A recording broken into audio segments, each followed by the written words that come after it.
দেখেন কি অবস্থা, প্রায় 1.5 থেকে 200 গ্রাম হবে। চেন স্পকেটের অবস্থাটা খুবই বেহাল। তো আমরা চেন স্পকেটটা খুলবো। রানিংয়ে এইরকম শব্দ যদি হয়, কখনো ক্যাট ক্যাট ক্যাট ক্যাট শব্দ হয়, তখন বুঝবেন যে চেন স্পকেটটা প্রবলেম আছে। তো আমরা চেন স্পকেটটা খুলে দেখাবো কী সমস্যার সাথে থাকবেন। ফ্রন্টের স্পকেটটা দেখবো। সামনের অবস্থা মনে হয় পুরো অবস্থা বেহাল, যেভাবে শব্দটা হচ্ছিল। তো খেয়াল রাখবেন। ও রে বাবা, দেখেন কি অবস্থা,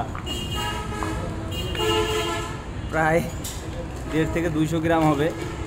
আরও অবস্থা দেখেন, গাড়িটা কিভাবে চলবে আসলে এই জিনিসগুলো খেয়াল করেন না অনেকেই।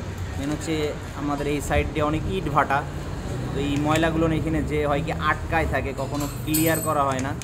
দেখেন অবস্থা, নয়েজটা এমনি এমনি হচ্ছিল না। ফ্রন্টের স্পকেটে কিচ্ছু নাই, আর এইখানে কতগুলো দেখেন, একটা বিল্ডিং বানানোর সমান অবস্থা।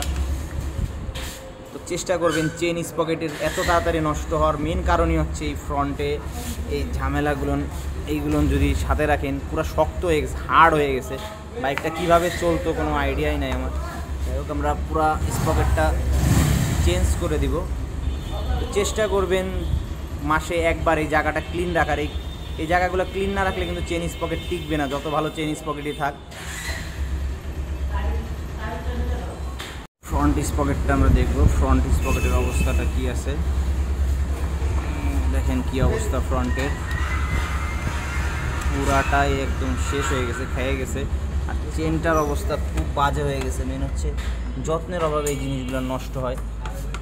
সঠিক সময় সঠিক যত্ন নিলে চেনটা আরও বেশি দিন টিকবে। রেয়ার স্পকেটের অবস্থাটাও খারাপ।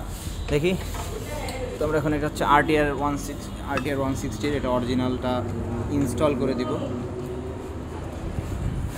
করে দিচ্ছে RTR এর TVS কোম্পানিরটা।